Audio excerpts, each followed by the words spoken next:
Welcome, everyone. Good afternoon. Hope you're all doing well. Let's all settle in. We're going to start off today with a welcome video from a colleague in New York.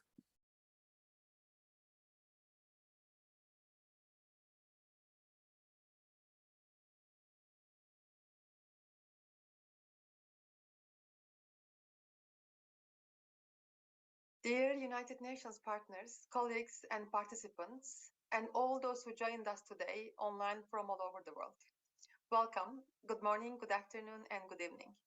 My name is Meral Guzel, and I lead and coordinate United Nations Women's Entrepreneurship Accelerator, WEA, our WEA. While I couldn't be in person today with you, it is my pleasure to open this special event today. Thank you very much for joining us to celebrate Women's Entrepreneurship Accelerator 3rd year anniversary. Today's event is organized thanks to the generous funds of Mary Kay Global. WEA is a multi-partner initiative designed to advance women entrepreneurship ecosystem around the world in collaboration with 6 United Nations agencies and Mary Kay as a co-founder, namely International Labour Organization, International Trade Center, International Telecommunication Union, United Nations Development Programme, United Nations Global Compact, and UN Women. WEA is a great example of the transformational power of a SDG 17 multi-stakeholder partnership to untap the potential of women entrepreneurs. Our mission is to create an enabling ecosystem for women entrepreneurs around the world. When I say me, absolutely, I mean the big WEA global team. Here, I would like to recognize all my wonderful colleagues with whom I have the honor to work together and collaborate on the results of our initiative. And I would like to say you all thank you, a big thank you for your commitment to our partnership. Today, we are thrilled to celebrate our 3rd year anniversary and report progress by demonstrating the unique impact 6 UN agencies and the private sector can have when working together. Each of our programs, initiatives, and knowledge products were shaped with a gender lens and represents a concrete step towards the systemic transformation women need. They are the joint outcome of the collaboration between all partner agencies and strategic partnership support and funding of Mary Kay. Today, with our partners, we will first discuss at the first session the critical importance of women entrepreneurship as one of the key drivers to tackle innovation. At the second session, we will feature the ways WEA supports women entrepreneurship. You will hear directly from the program manager of each partner agency about their invaluable work. In 2022, we have focused on 5 critical areas. The first one, digital capacity building for women entrepreneurs. Second one, entrepreneurship research and policy. Third, global and regional gender responsive procurement, advocacy, and finally, entrepreneurship ecosystem building through Women Entrepreneurship Expos. And we kept the most fun at the end, the launch of the WEA Innovation Challenge led by our ITU colleagues who are hosting us today. We invite you all at the cocktail that is being supported by Yıldız Holding. We are also glad to have their representative here today with us. Finally, I would like to invite all the participants to get in touch with me if you would like to engage with WEA and contribute to women entrepreneurship. I also take this opportunity to invite you all to join UN Women at the 67th session of the Commission on the Status of Women that will take place from 6 to 17 March 2023, and that will focus on innovation and technological challenge. I will stop here and pass the mic to our wonderful MC today. Thank you very much. Great. Thank you so much to our dear colleague there, Meral. Again, welcome everyone to this celebration of the 3rd anniversary of the Women Entrepreneurship Accelerator. This session is themed Gender Inclusive Innovation Ecosystems. So today here at the International Telecommunications Union, the ITU, we're so pleased to finally welcome many of you in person, in particular our esteemed partners based here in Geneva, and the distinguished attendees that are joining us today from the different permanent missions, government representatives, private sector, academia, and civil society organizations. So my name is Dinola, and I'm from the Digital Inclusion team here in the ITU. I work on youth engagement, Generation Connect, and I'm delighted to be your MC for this event. Without further ado, it's now my pleasure to welcome Doreen Bogdan-Martin, the ITU BDT Director and our Secretary General-elect, to open this meeting. Thank you so much, Doreen, for being here with us. The floor is yours. Thank you. Thank you so much, Dinola. I think we have to get you to scooch over a little bit because we can't see you hidden. That is Dinola, but she's hidden behind the screen. So maybe you can come a little closer. Thank you, everyone, for being here, and good morning, good afternoon, good evening. We do have virtual participants as well, so thanks for joining us. I'm really excited to be able to share some thoughts about the vital importance of gender inclusion in our fast evolving digital economy. Let me perhaps start by reiterating ITU's commitment to this incredible multi-stakeholder partnership, which, as you have just heard, is aimed at strengthening the power and also the reach of women entrepreneurship, women entrepreneurs all over the world. Those of you that know me well understand how much importance I put in this issue. And of course, the passion that I have around the power of partnerships. I am convinced that by working together, by closer collaboration, we can make progress. We can take not baby steps, but big steps in making the changes that we need so that we can build a more equitable and prosperous world for all. Digital technologies are already a critical and foundational element of what we would say is our sort of a brave new world of equal opportunity. But of course, it's no secret that we do have a chronic inclusivity issue, starting first with the tech sector as a whole, which remains largely male dominated. I think we have made some progress over the years, but that progress is not happening as quickly as it should.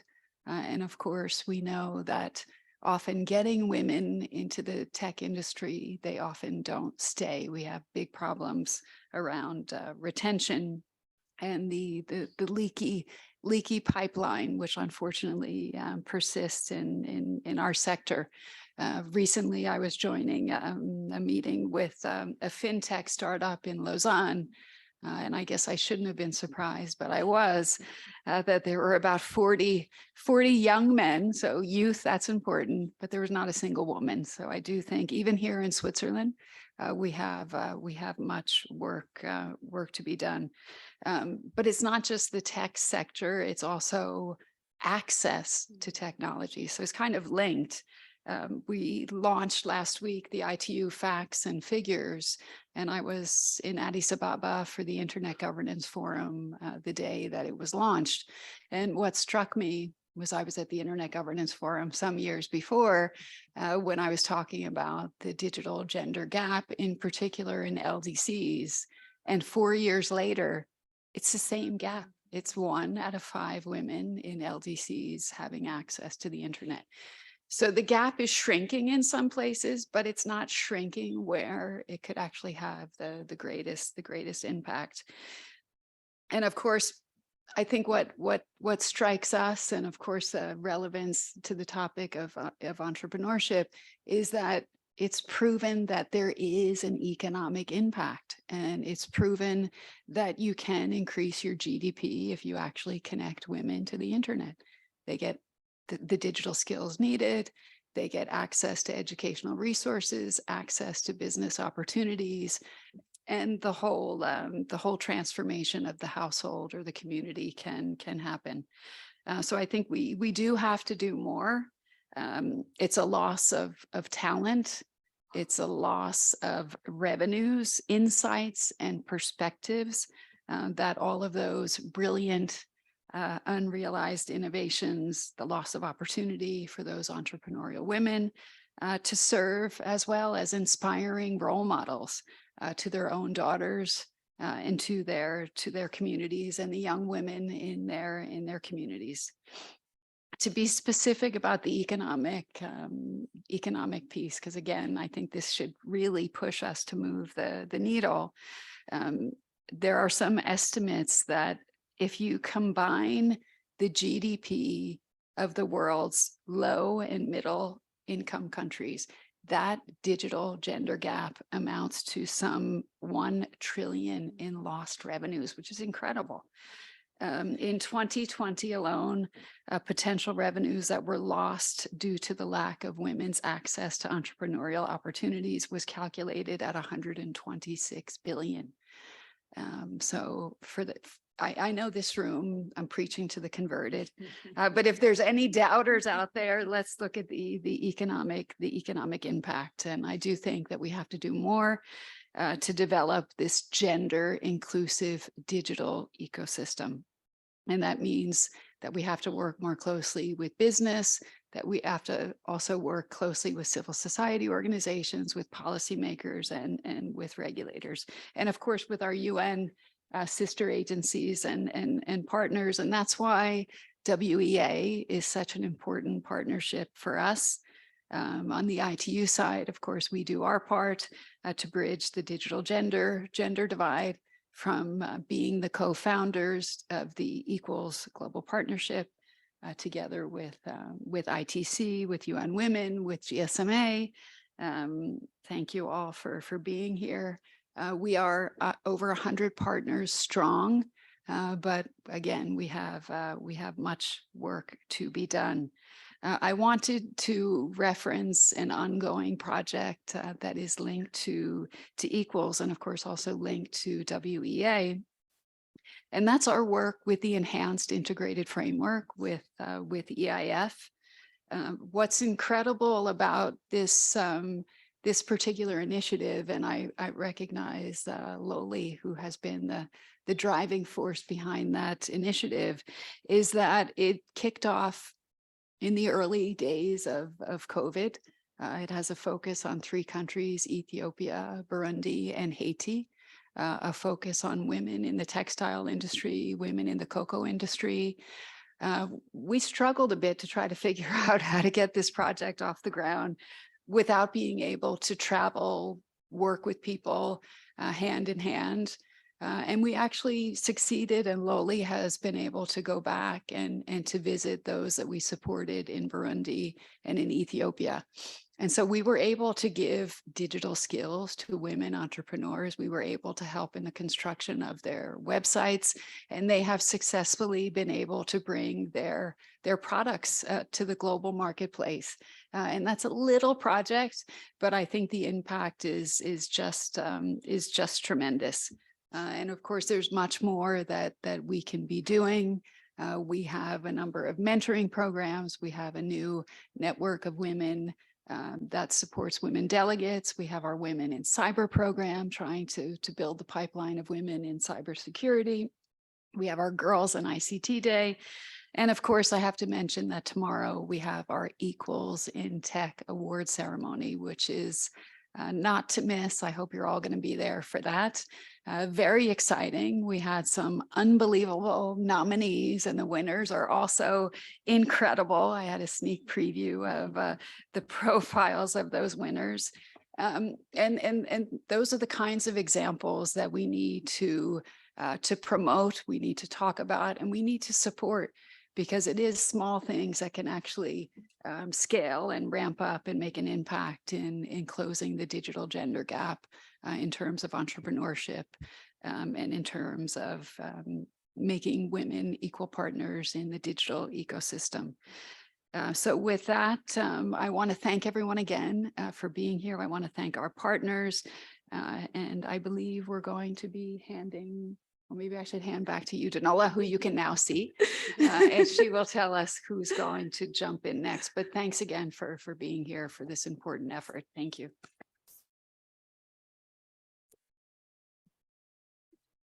Thank you so much, Doreen, for those inspiring words. Now we'll hear from Deborah Gibbons, the CEO of Mary Kay Global.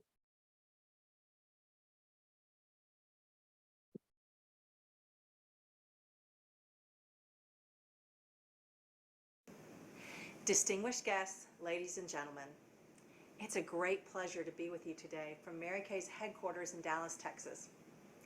I would like to thank Doreen and her team at the International Telecommunication Union for hosting us today, and our WIA partners for organizing this event as we celebrate WIA's 3rd anniversary. The topic of today's events, Women's Entrepreneurship is Driving Innovation, is personal to Mary Kay. Our company is, at its core, an entrepreneurship development company. Whether it's supporting our independent beauty consultants as they develop and sustain their business, or procuring services from women-owned companies, we are committed to creating a pathway for women to thrive. This focus on entrepreneurship development has at its origins our founder. A trailblazing entrepreneur, Mary Kay Ash, created a company which offered women an opportunity that had been denied to them by corporate America. In 1963, when barely 1/3 of American women were in the workforce, she developed a retail business plan and identified beauty products as the vehicle for women to advance their economic status. Her business plan was focused on nurturing women's entrepreneurship through access to education, training, innovation, mentoring, and networking. Her dream of elevating entrepreneurship as a profession has blossomed, and today, Mary Kay is operating in nearly 35 markets around the globe. In 2019, taking the vision of our founder further, we formed a novel partnership with the United Nations, the Women's Entrepreneurship Accelerator, or WIA. With our 6 UN partners here today, we are committed to creating an enabling ecosystem for women entrepreneurs to maximize their development impact. We know the positive impact which gender-inclusive innovation ecosystems can bring about. Women entrepreneurs are more likely to invest their earnings in their family's welfare, thus strengthening their communities. And because women-owned businesses also tend to employ more women, supporting women entrepreneurs helps bring more women to the labor force. Research shows that innovations by women tend to offer solutions to neglected issues, which address significant social needs. In developing countries, women-owned businesses make up 17% of all businesses, and a further 35% aspire to do so in the future. If these women entrepreneurs enjoyed the same access to resources, including digital tools and opportunities as their male counterparts, think about the ripple effect on their economies. It would also enable these women to accumulate earnings, assets, and economic power, all of which are key to tackling inequalities. Let me turn to the role of innovation in the digital economy. The global pandemic transformed the landscape, challenging entrepreneurs to pivot to digital. This transformation offers tremendous opportunities to advance women's economic status by addressing mobility and time constraints, by opening up access to knowledge in international markets, and enabling women to engage with a broader network. However, we know that digital acceleration can perpetuate inequalities, and the benefits are not always equally balanced. We must address these inequities and create an environment for women to fully participate in the digital economy. At Mary Kay, our digital ecosystem has expanded over the years to empower and support the needs of our independent beauty consultants and their customers. We've invested in the development and rollout of innovative tools and applications, from award-winning apps featuring augmented reality to connecting independent beauty consultants with their customers in more effective and seamless ways.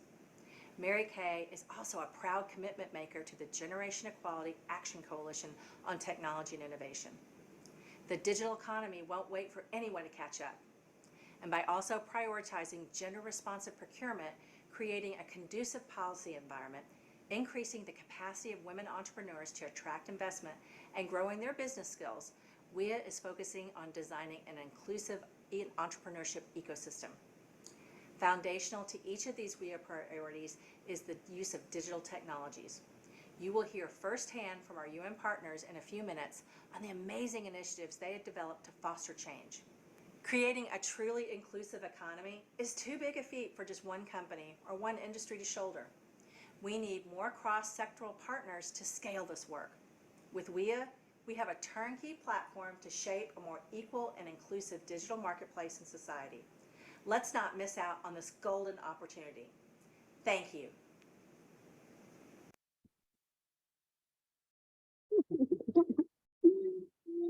We're very grateful for those wonderful remarks there from Mary Kay. Just before we start the fireside chat, can I please ask the speakers to please pose for a picture together, and then we'll go to the next bit of the agenda, which will be the fireside chat.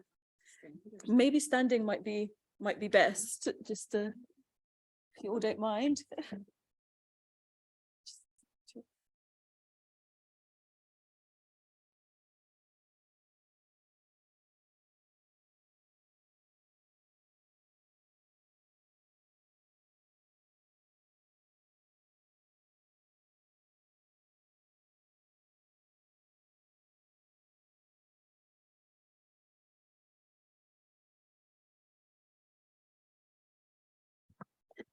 Thank you so much. So now we move on to the next bit on the agenda, which will be the fireside chat. It will be moderated by Marco Bizzo, our head of cybersecurity division and chief of the Digital Networks Society department here in the ITU.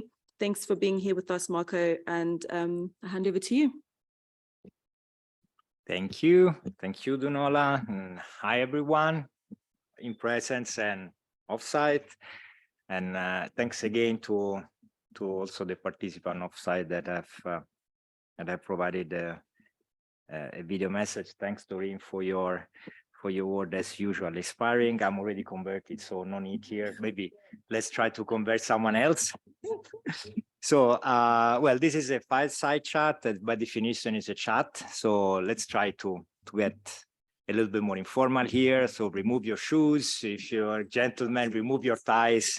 You can bring him back at the end of the chat. So my name is Marco. I'm leading one of the department in BDT's called Digital Network Society. And one big piece of the work is, of course, on digital inclusion and on gender and Generation Connect, which Dunola is working on. So again, I think this issue is really at the core of some of the work that I'm doing and we are doing collectively. So I have here two esteemed guests, Pamela Coca-Hamilton, which is the Executive Director of ITC, International Trade Center, and Aji Veres, which is the Director of the UNDP office in Geneva. And we're going to have a little chat about, how we could actually carrying on strengthening, fostering and promoting some of the principles that, of course, Doreen mentioned, but overall how we can really generate an impact within the framework aware of the Women and Entrepreneurship Accelerator. So just let me start with a couple of things like housekeeping. Of course, the session is recorded, so you can access later. We have in person and offsite, as I said, so there will be video messages from other speakers that couldn't be here today. That would be at the end of the little chat. And then we have also hashtags. So if you want to access social media like She Trades and Women Entrepreneurs and Gender Equality, so that would be a good way to get in touch. Okay, so a couple of questions to both of you at the beginning. A bit about, how, let's say, this topic and generally where I can can align a bit with which is already, but how we can carrying on alignment with the Sustainable Development Goals. We are, I think, 8 years, a little bit, maybe less, 7 years to 2030. 2030 was supposed to be the date to achieve the Sustainable Development Goals.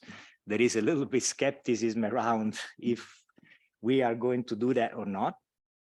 For sure, there are issues or, let's say, barriers like conflicts, like climate change, the cost of living, and there were several articles even from the UN about how this can be obstacles.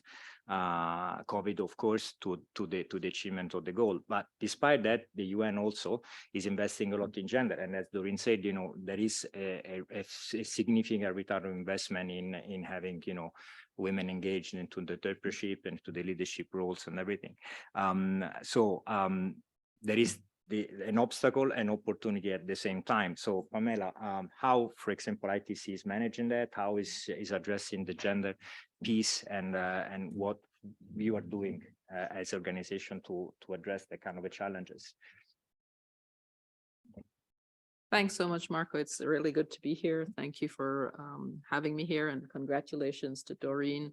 I didn't know you hadn't taken up yet. When is it? How many more days? Oh, days. Okay. All right. Okay. Okay. Well, we'll celebrate again on the 1st of January. But thank you also to our partners who've joined with this amazing Women's Entrepreneurship Accelerator, and congratulations on the 3rd anniversary. I think that we have a great opportunity to do a lot more together. And I think that, you know, as we move forward into what has been, Marco has described as the multiple crises that we're facing, I think we have to learn to pivot, and we have to be more responsive in ways that actually enable women to achieve their long-term goals. I think one of the things that we also need to look at is that, you know, regardless of age, of ethnicity, nationality, wherever we're coming from, as women, we pretty much all face similar challenges. There's no rubric that prevents us as women from facing the same issues. And so I think our ability to pull together as women in policy making and providing equal opportunity, I think, is going to be important. There's also now new statistics that, you know, this 132-year gap, which frankly is now apparently 300 years. It's not very encouraging. But I'm an optimist. I do not think that, I tend not to believe in these huge numbers, and I'll tell you why. About 34, anyway, 1989, it's a long time. Some of you weren't born, but in 1989, as on a diplomatic training program in Germany, in Berlin, and it was in the middle of East Berlin, but it's West Berlin. So, you know, it was the middle, whatever. And so the first program, as a young officer, and I asked the professor on this diplomatic training program, because I was representing Jamaica, I said, you know what, with all this glasnost and perestroika, what do you think is going to happen with the Berlin Wall? And, you know, do you think it's going to have an impact, etc.? And he absolutely said, no, under no circumstances. You know, it's going to take 10, 15 years for something like this to happen. Needless to say, by November 1989, I was climbing the wall, dancing on it, and drinking champagne. And so what I'm saying is that a lot of times these predictions tend not to take humanity into, you know, there's a human element that when change happens and people decide to change, it changes, irrespective of what, you know, the prognosis and others have said about 132 years or 300 years. I mean, things can happen in a day. And so I operate from that standpoint, that things can happen in a day and that every crisis presents its own opportunity.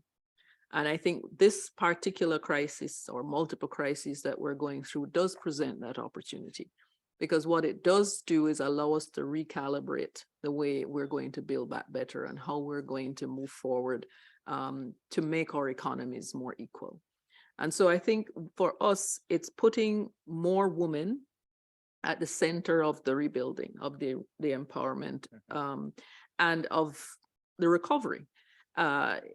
Doreen mentioned some statistics about, you know, the trillions of dollars that are lost when women are not included in the economic development. The fact that you can preclude 50% of your populace from engaging is kind of silly by anybody's estimation. And therefore, one would think that common sense would begin to prevail on this. ITC specifically, what we've been doing is, one, we've been working more with the private sector, trying to ensure that we begin to work at the level where the women are at. We also are working at the policy level. How do we engage at the policy level to look at issues like gender responsive procurement, looking at issues like encouraging women to become part of the system as opposed to being outside the system, moving more women from informal into formal so that their voices can be heard. Advocacy is important. We've also looked at the partnership, of course, with the Women's Entrepreneurship Accelerator and with Mary Kay, and we launched 27 courses, basically the A to Z of entrepreneurship. I think I should study it myself, because it's very important for women to get the kind of training and resources and knowledge to enable them to do this and do it effectively. We launched what I call the Gender Moonshot earlier this year. And it was a recognition that gender is important, but even more important than gender is ensuring that we are upping the ante in terms of what we want to deliver for women. I'm one of those who I believe in trade agreements. I believe in agreements. I believe in ensuring that we agree on things. But one of my difficulties is that that agreement tends not to translate into reality. And so one of the areas for the moonshot is how do we translate all the things that we've said, all the agreements that we've had into on the ground reality for women in the workplace and elsewhere. One of the other areas we've been looking at is how do we empower girls? I always think about Desmond Tutu's statement that, you know, we need to stop asking, well, we need to stop pulling people out of the river and asking why they're falling in the first place. And we have a tendency to try to solve the problem at the end rather than at the beginning. What's happening with the girls? I was in Niger for the AU summit 2 weeks ago, and I met with the president of Niger. And he, which was very, frankly, encouraging, the president of Niger basically said, we have a problem with girls. They're getting married at 14 and having children. And by the time they're 20, they already have 4 or 5. So that immediately puts them at a disadvantage vis-a-vis women's economic empowerment or anything else. So one of the areas that I want to look at is what I call She Trades Girls. How do we expand to actually begin to look at where the problems start? And how do we ensure that women are empowered to move forward there? The second thing is that besides the Women's Entrepreneurship Accelerator and ensuring digital engagement, because one of the things we found also in COVID was that if you were online, your ability to survive was multiplied by a multi-factor because you were online. If you were not going to survive. And so that's very important. The access to digital and the ability to afford this is important. The second is the agriculture and the fact that women are 50% of the agricultural sector, but they have less access to land, less access to finance, less access to technology and the new climate smart agriculture. So that's an area that we think is important, and we're working on that.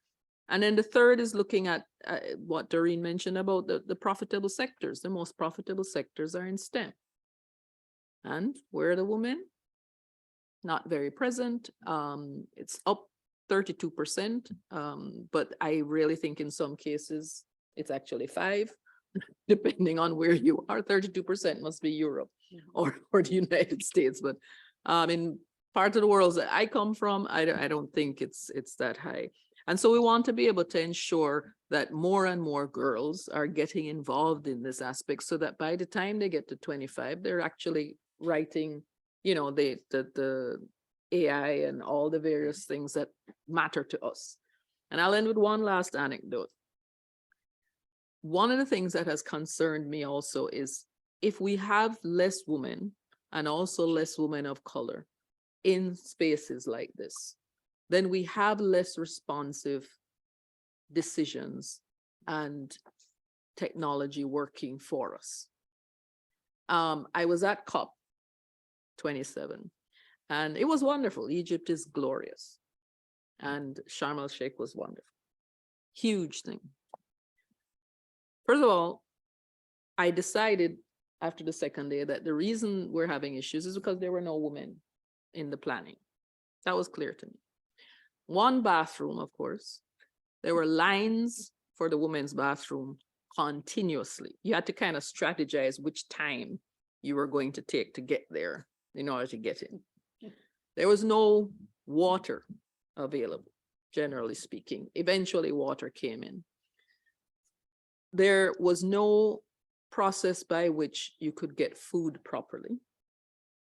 There was one food place with little pockets around, but there was no. So in other words, when women are not included in certain fundamental decisions about structure and about it affects everything. And it's, to people, it's the little things, but the little things are the big things. And so the issues of even things like makeup and hair. I know there are Black women in here.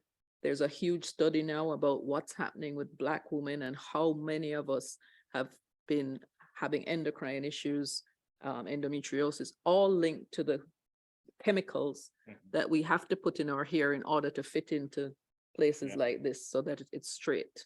Sorry. So, you know, no, these are realities. And so if you have less women and women of color who understand the challenge, then we continue to have difficulty. So I'll stop there. Thanks. Wow. Thank Sorry. you. That's great. No. I think you really hit the main pain points, and I mean, I don't think I need to add anything else, but inclusion, empowerment, I mean, that's something that it should go all over the place every time. Okay, maybe from your side, maybe you can also give a perspective from UNDP and what you think personally, what UNDP is doing in the same sphere. Thank you very much. It's actually very difficult to add to this after Doreen and Pamela.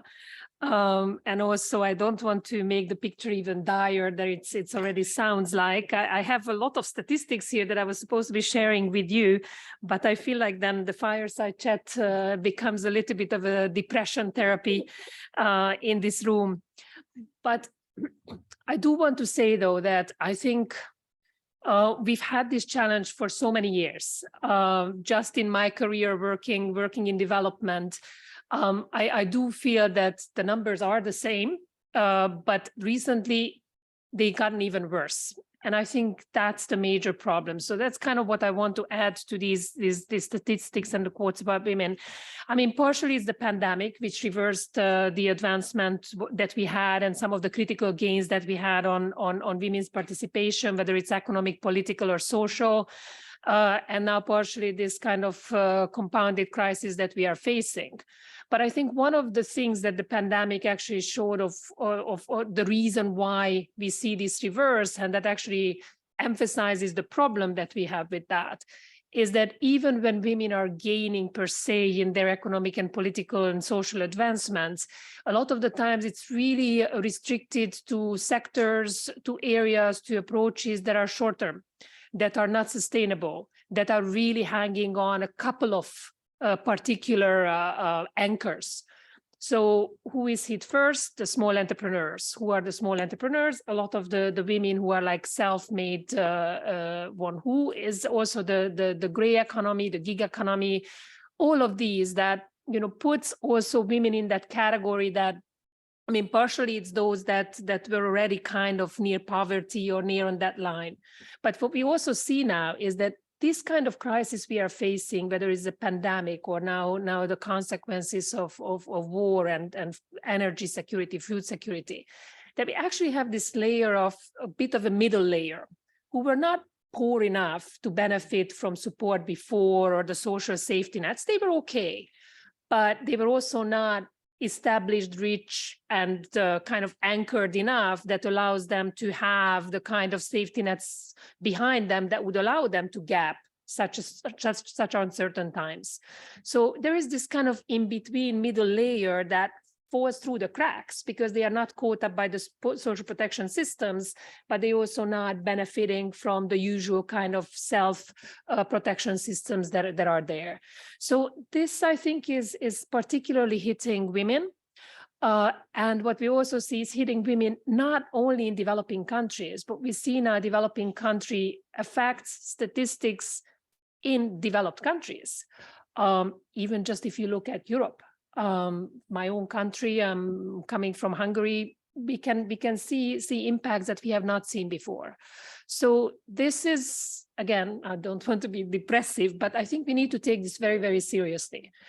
And that's why even though we are addressing this with certain programs and certain initiatives, what we are all collectively struggling with is scale, it's connections, it's systemic solutions, it's basically the kind of linkages that we want to see between climate and gender equality, women's engagement. We want to see between economic empowerment and so forth. So from UNDP's perspective, where we are focusing is trying to see how we can bring in some kind of system thinking to that and address the issue not just by our usual way as the UN or development programs, which is let's create a project, let's create a program, and then we will address, this pocket of women and that community but how can we do it in a way that we actually work with those who can provide a long-term solution? Whether it's Women's Chamber of Commerce, whether it's local governments, we have a program on mayors' economic development that will actually then look at systemic solutions that eventually will benefit also women. And I think, these kinds of approaches on accelerators, innovative solutions is an extremely a core to it. Because when we talk about innovation, we don't mean innovation that we need a technical solution or a new gadget or an app or, something. That's very important that it's part of it. But innovation should be about also how we are dealing with policies, with, kind of new ways of engagement, how we are connecting private sector and the public sector. So I think it's underestimated because when we say innovation, people have a certain image of it. And we're really trying to advocate that innovation is about systemic change. Innovation is about, if you define it, it's about doing things differently, new ways that will generate different results. So in that sense, it really has to focus on transformation. So how we can create an environment in which transformation is possible and that this transformation will actually lead to impact at scale. So without being very theoretical, but I just want to give you a few examples of how we translate that into the ground. If we look at, for example, the policy level, we are working together with some of the other agencies, the World Bank and governments and all involved in this, looking at how actually financing, public and private financing is structured in countries. Because at the end of the day, you will see you have to follow the money in some ways. Where the investment is, that's when you will see the output. So we're working on the so-called integrated national financing frameworks, which really look at the SDGs and the Sustainable Development Goals, but very clearly trying to align gender-related outcome, climate-related outcome to public budgeting, public financing, but also with kind of policy decisions that governments make on how they incentivize private financing going to different outcomes. And this includes some border development programs on women's financial inclusion programs. For example, in Bangladesh, we developed an e-market for female-owned kind of apparel shops that are now accessing new customer segments. And this was incentivized by a systemic approach of policy changes, but also empowerment, training, and a number of things that need to come together. Also, we have some very good examples in Mexico where we working on the financial inclusion of indigenous female agricultural cooperatives. So there are a lot of things you can bring together where you actually support, for example, the indigenous cultures and the traditional trade of women. We had a program actually with Mary Kay in China, where we were supporting some of the special trades of women to bring them out of this kind of poverty or social economic issues. And we had another program when we were trying to help women with the embroidery. If you can picture this really colorful embroidery and silver trade, that some of the traditional clothing that it's worn in certain areas.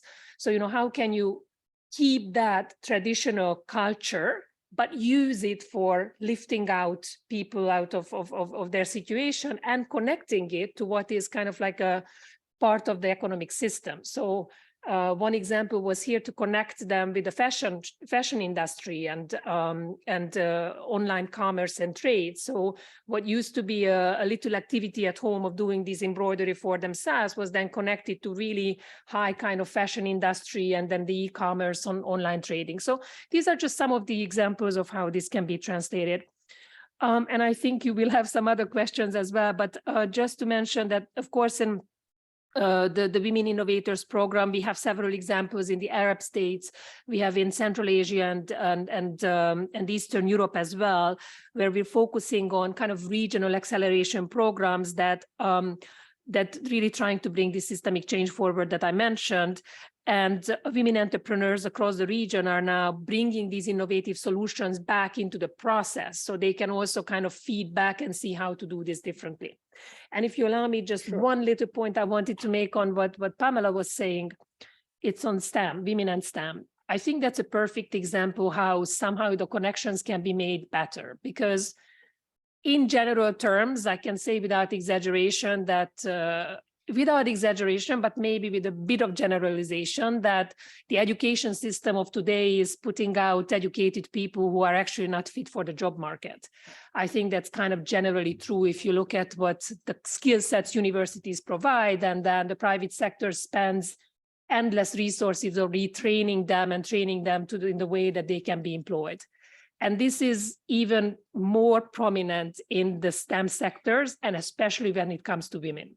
So I think one of the things we're trying to do is how you bring together this kind of public education sector together with the private sector that has an interest of actually getting qualified people out of the universities, and then bring that together with empowerment of women and the whole economic impact that was mentioned before. So we can zoom in on several things that do bring systemic change. And I really hope that our education system globally will hopefully catch up with the world at some point. And this could be, to me, an obvious candidate where we can do much more together. Thank you. Okay, so we don't have much time, but I found this interaction very interesting. So let me ask a quick question just to be, again, a little bit more provocative, increase the level of depression. So altogether we can go to a psychotherapist for a common collective session. So Pamela, you mentioned issues, common sense, I mean, fact, maybe not for everyone, but I mean, we know. Both of you mentioned, initiatives undertaken by ITC, UNDP, ITU is undertaking initiative. I'm sure that we pick up an issue that is related to this domain, and there is someone that is doing something. Now, the question is why we don't advance, or we advance at the pace that we would like to do more on that. Why? I mean, we are not slowing down, but why we are not so fast? Okay, so it's a question of we don't talk to each other within the UN, within the community at large.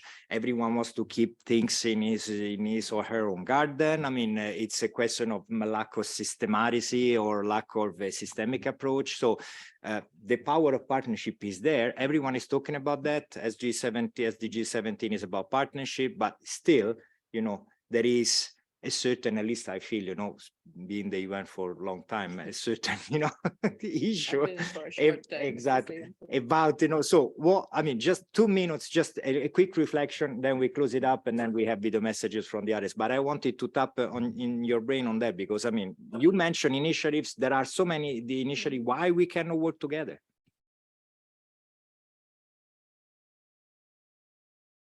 Well, if we could solve that, then we wouldn't all be sitting here, because I think there are two issues. One, that there's a systemic problem in that it's what I call chasing the money. Everybody wants to survive as entities, and we don't get enough regular budget. So everybody starts chasing projects. And in chasing the projects, you get money, and then people want to retain the money, or they want to retain their jobs. And so there's a turf battle that takes place across the board. And I've seen it everywhere. And it's very distressing, but it is what it is. So I think partnerships like what we're doing here is actually a great example of how we can, kind of begin to merge and create synergies, and also not overlap, share information, make ourselves more effective, etc. But I think at the root also is a second problem. And for me, the second problem is that we tend to continue to engage as the UN system, as international organizations, in what I call helicopter technical assistance, which is we create things and we enjoy ourselves creating things. And then we tell countries what we're going to do for them. And I've been on the other side, so I know what it's like. And there are two things that happen. One, that there's a lack of absorptive capacity. And so everybody comes at them with something, you know. So you have ITC and UN Women and everybody's throwing something at them. What are we supposed to do with this? One. Two, nobody asked them in the first place. You know, we sit out here deciding, oh, this would be great, or this would. So not listening to the. There's no discussion. Or if there is, it's very, you know, oh yeah, okay, that sounds good. Let me twist it this way and see if it will work for you. So I think there needs to be what I call embedded technical assistance that is responsive to what is on the ground and building it in to systems and organizations that already exist there. So that what we are actually doing is working with and through the organizations that have been on the ground, that understand the landscape, that know what will work and what won't, that know the sensitivities. And so, you know, we can, that's my view. Yeah, well, thanks a lot. I absolutely and fully agree with Pamela, and maybe just to use a metaphor to describe how this manifests itself. I mean, women don't wake up in the morning that, you know, I want from this organization some education, from my government, a little bit of financing, and maybe the private sector will give me a job. They want a solution to their problem. And it's not them who is compartmentalizing the response to this, it's us. We are the ones who, because of our structural setup, we are creating the silos that we keep talking about that we'd like to close. The demand is not siloed. The root organizations that you're referring to and the structures are not siloed. We are siloed, and we are, because of our mandates, our financing structures, we are unable to get out of this. So I think that's unfortunately a structural issue. It's not just the UN. It's a general development, humanitarian, whatever response community that you want to quote. So, you know, it's almost like somebody wants a spaghetti bolognese. They want that. Italian, yes. You know, they want the pasta with the sauce and the meat. They don't want the pasta from someone. Then tomorrow someone will give you the meat and maybe you get the sauce at some point. So I look at it this way, and I think this is really important. And perhaps just one other little issue in terms of how to deal with that, or what is the problem. I think it's also because we are.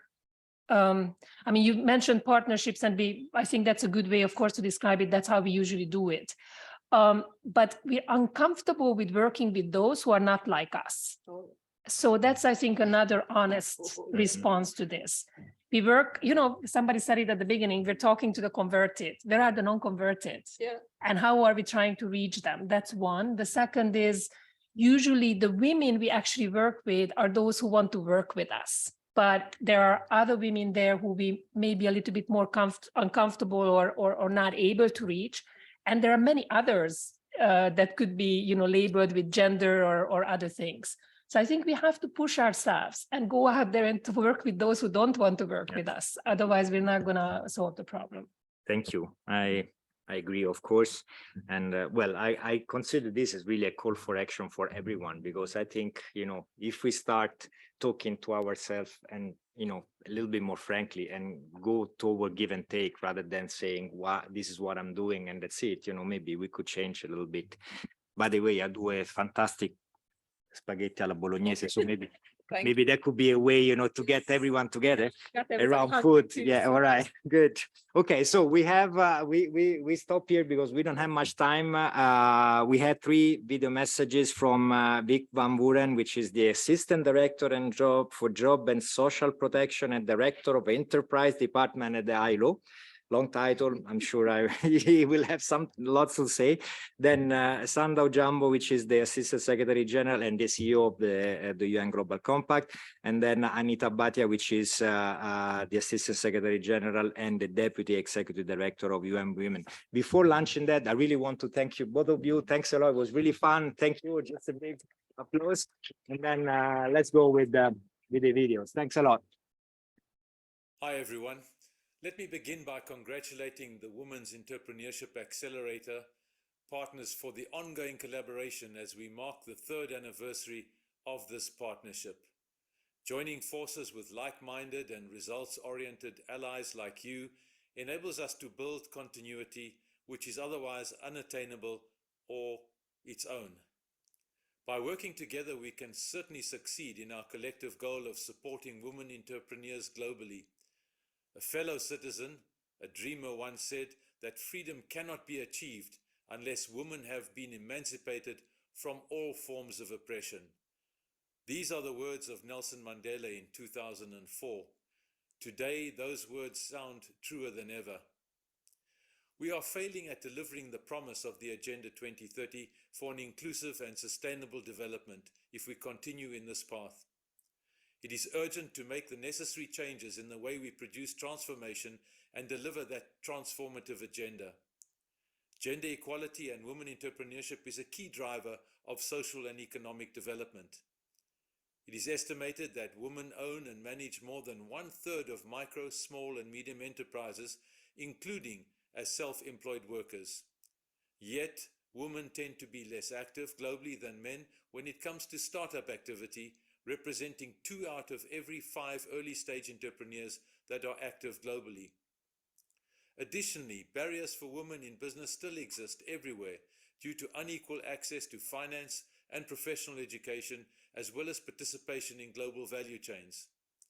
This global gender gap is even more exacerbated in sectors linked to innovation and technology. For instance, women are underrepresented in strategic sectors for the future of work, such as science, technology, engineering, and mathematics. This underrepresentation in STEM means women are missing out on the innovation, market-related salaries, and entrepreneurship opportunities in these fields. While in turn, innovation is missing out on diversity. More women in these sectors would fill the gaps of a growing demand for digital specialists. Innovation and digitalization can lead to greater opportunities and can help accelerate the achievement of the SDGs. ILO's 2021 crystallizes the opportunities and positive impacts of the adoption of digital technologies by MSEs. As per the report, digital technologies, first of all, increase access to information and improve MSEs' ability to communicate.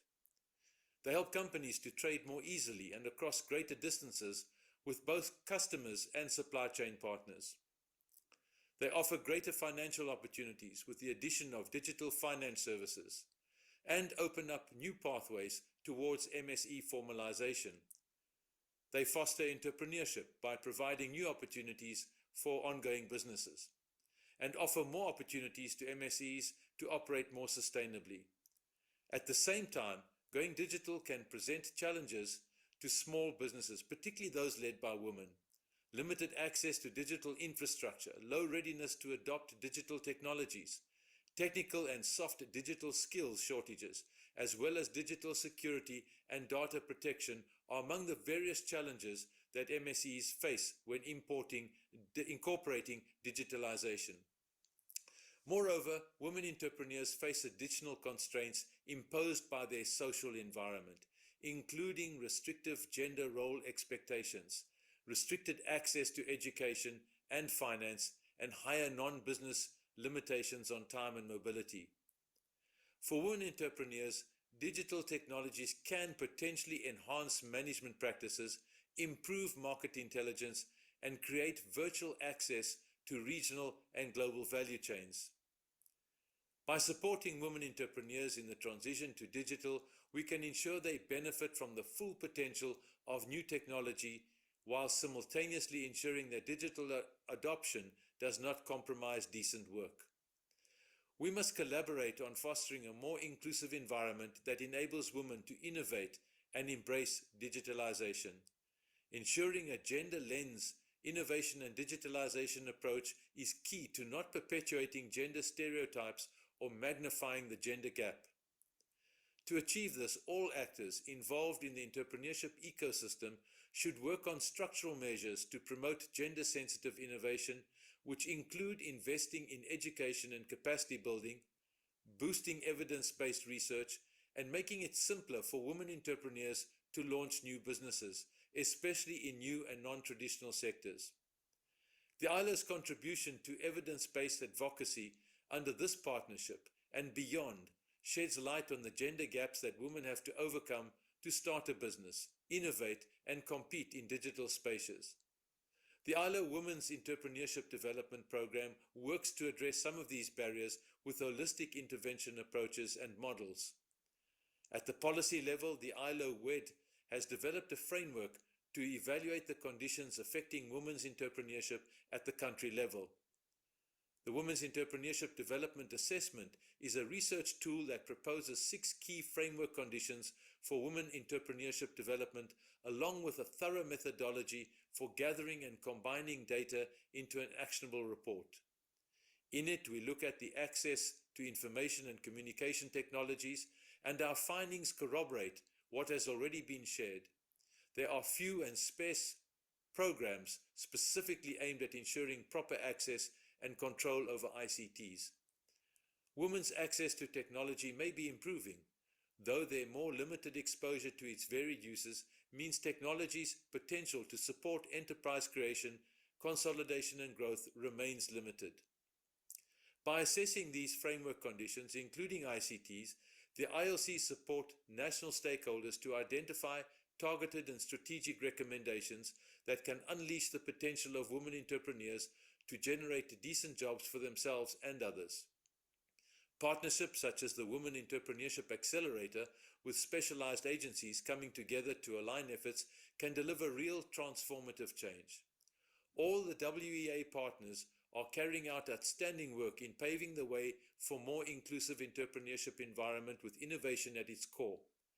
This includes ITU for the launch of their innovation challenges, the ITC for their cutting-edge online training programs, and UN Women and UNGC for pushing the thinking and actions around gender-responsive public procurement. I commend you all for the impressive work done so far as part of this vital partnership. Innovation is the catalyst for human growth.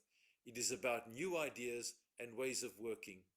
We must see gender-inclusive innovation as an immense opportunity for development and take action to collectively find solutions that meet the needs of women and ensure that not a single one is left behind.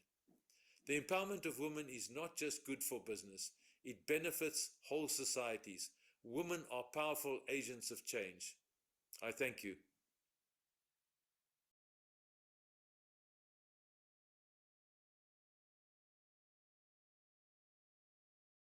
Okay, just let's realign a bit. This is still the informal chat, so let's be informal. Loli, what you wanted to say?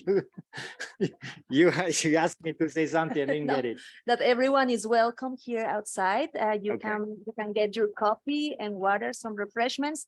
We will put another 2 videos that we are missing, but very short videos. So then you can please come bring your coffee, and then we continue with the second and the third session. Thank you. Okay, so you're saying that you can get coffees while we project the videos, right?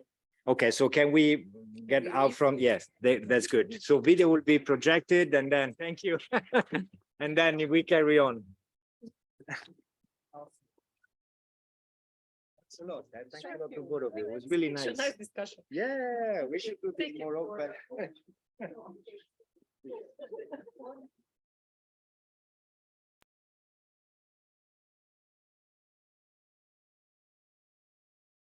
Excellencies, business leaders, distinguished guests, it is a pleasure to join this crucial discussion on supporting women entrepreneurs.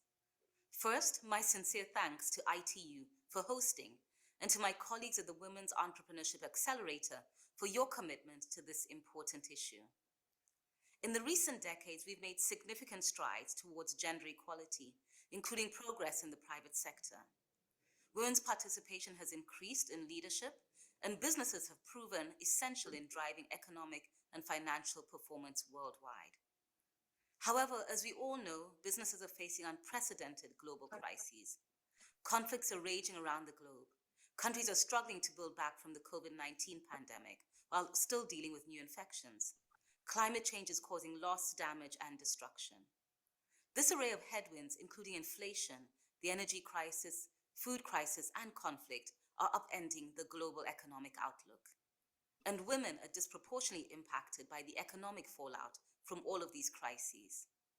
This is simply because women are more likely than men to own micro, small, and medium-sized enterprises, mostly in the informal sector.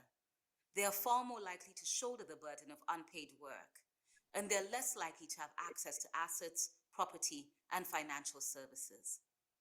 But we all know that despite these challenges, women business owners hold great potential for advancing inclusive and sustainable development. Because when women succeed, they invest in their families and their communities. They contribute to poverty reduction, education, and improved nutrition. They empower other women and girls, and they build more equitable societies. The Women's Entrepreneurship Accelerator, a partnership between 6 UN agencies, is focused on empowering 5 million women entrepreneurs by 2030.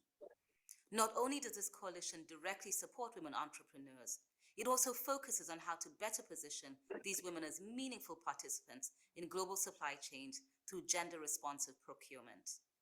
The UN Global Compact provides guidance for gender-responsive procurement for companies of all sizes through our recently published toolkit, applying a gender lens to sustainable procurement.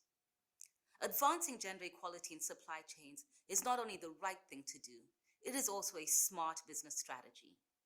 Diversifying a company's supply pool contributes to increased revenue, increased innovation and adaptability, and an overall lowered business risk.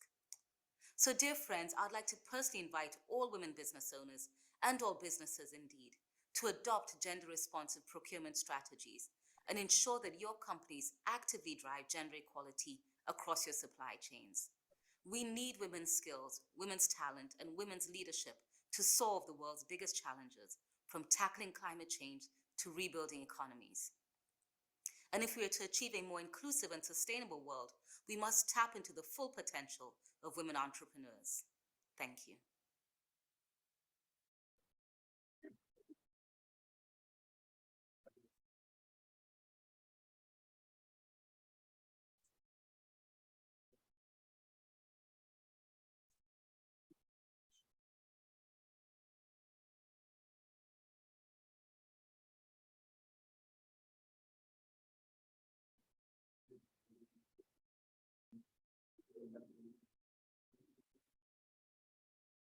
Distinguished guests, ladies and gentlemen, it is a real pleasure to address you today on an important topic. Women's entrepreneurship development, economic prosperity, and innovation are inextricably linked and deliver major development dividends. Yet, this role remains largely unrecognized. It is particularly relevant now as we prepare for the upcoming Commission on the Status of Women, which will have innovation as a key theme. As we all know, gender equality lies at the heart of development, and investing in women is one of the smartest and most effective ways for the world to use limited resources. We also know that women-owned businesses play a crucial role in economic development. They generate employment, boost innovation, provide income for their families, and employment for their communities. And we also know that almost half of women's entrepreneurs report being driven by the desire to contribute to a greater social good. And we see this in how many women do business. This is why women's entrepreneurship can actually be a powerful contributor to the achievement of SDG 5. However, while the number of women operating their own businesses is increasing globally, women continue to face significant obstacles in doing so. They face legal, financial, and market barriers that constrain their entrepreneurial success. Access to capital is, in fact, one of the most cited barriers to the growth of women entrepreneurship globally. And this is not because women entrepreneurs are inherently more risky borrowers than men. It is rather because they are constrained by gender-based norms and unconscious bias, which prevents them from getting as much capital as their male counterparts, and because of stereotyped ideas of women's business skills and their role in society. To illustrate with just one example, we know that venture capital funding for climate-related businesses is currently growing 5 times faster than overall venture capital funding. And this shows us that there is a high demand for capital in this area of entrepreneurship. Yet, we know that women-led startups in this sector in 2020, for example, received just 2.3% of VC funding. This reflects in part the lack of equality in decision-making in venture capital. Venture capital is a male-dominated business. 88% of decision makers in venture capital firms are men, and many venture capital firms lack even a single female partner. We also know that women entrepreneurs have to take on burdens that male entrepreneurs do not, because of the care burden that falls on women. Homework, schooling, domestic responsibilities, elder care responsibilities fall on women much more than they do on their male entrepreneur counterparts. This double burden obviously reduces productivity and can also take a toll on women's health and their stress levels. So it is crystal clear that we need to change the way we do business so that we are enabling more women entrepreneurs to do more business. So I call on all financial institutions and financial service providers to create products and services that fulfill the needs of women-owned businesses. We need desperately to create a more gender-inclusive financial system, one that is geared towards the particular needs of women entrepreneurs. This also means paying more attention to digital solutions and to have more women in leadership roles and in decision-making positions in financial institutions and venture capital funds. It is important to drive gender parity, not just in those who offer capital, but also those who are working on innovation. So we must target incubators and accelerators so that they are providing mentoring, resources, networking opportunities, and of course, access to capital for women entrepreneurs. It is also important to invest in training programs that improve access for women entrepreneurs, to invest in inclusive digital payment systems and inclusive infrastructures that allow women to access opportunities. We know that the future of education, of work, of trade, and delivery of public services and private services is increasingly digital. So we need to provide solutions to women entrepreneurs so that they can build skills, capacities, and knowledge to effectively manage their businesses and gain access to new markets in an increasingly digital world. We all have a collective responsibility and interest to ensure opportunity for all in women and to reshape innovation ecosystems to enable women to participate more fully, which is why I'm very pleased to share with you that 6 United Nations agencies have joined forces through the Women's Entrepreneurship Accelerator to provide solutions and to strengthen business ecosystems for women-led businesses. So today I call on all partners to join us and to find ways in which you can contribute to this agenda, including your participation at next year's crucial Commission on the Status of Women. Thank you very much.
Welcome back, everyone. Maybe we can start taking our seats so we can kick off the next bit of the session.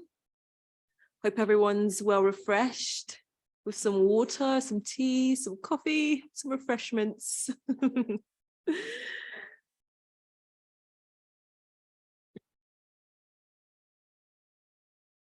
Maybe we give 1 more minute for colleagues to return back with your beverages.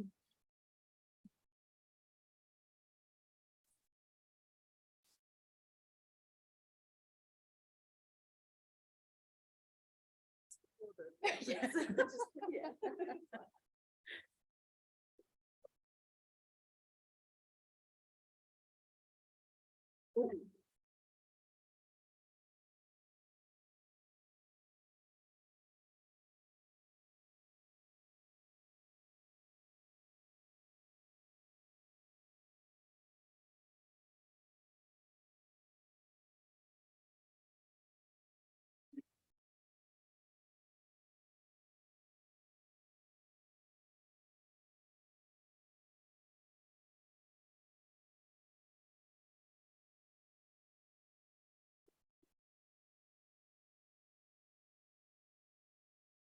For some reason, it won't open.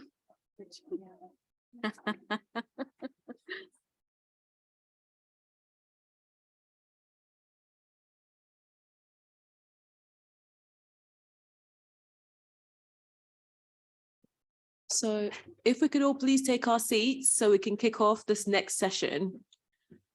Hope everyone's feeling a bit refreshed. Thank you all so much for coming back to the second session of our WEA celebration. This session will present the WEA solutions to advance women entrepreneurship. For this, we have the pleasure to welcome Virginie Rose Losada from the International Labour Organization, Virginia, right here with us, and also Anna Marie from the ITC, from the International Trade Center. We'll also have a video that will play at the end from UNGC, that's Josely's video. With them, we'll hear a bit about gender responsive procurement, entrepreneurship development policy recommendations, and the exciting entrepreneurship certificate program. So to kick off with, I'm going to now welcome Virginia to please share with us some of the work of the ILO. She's the Global Coordinator of Women's Entrepreneurship Development at the SME unit there. So please, over to you, Virginia. Thank you so much. I always try and do these things. Not sure if I can share. Yes, I can.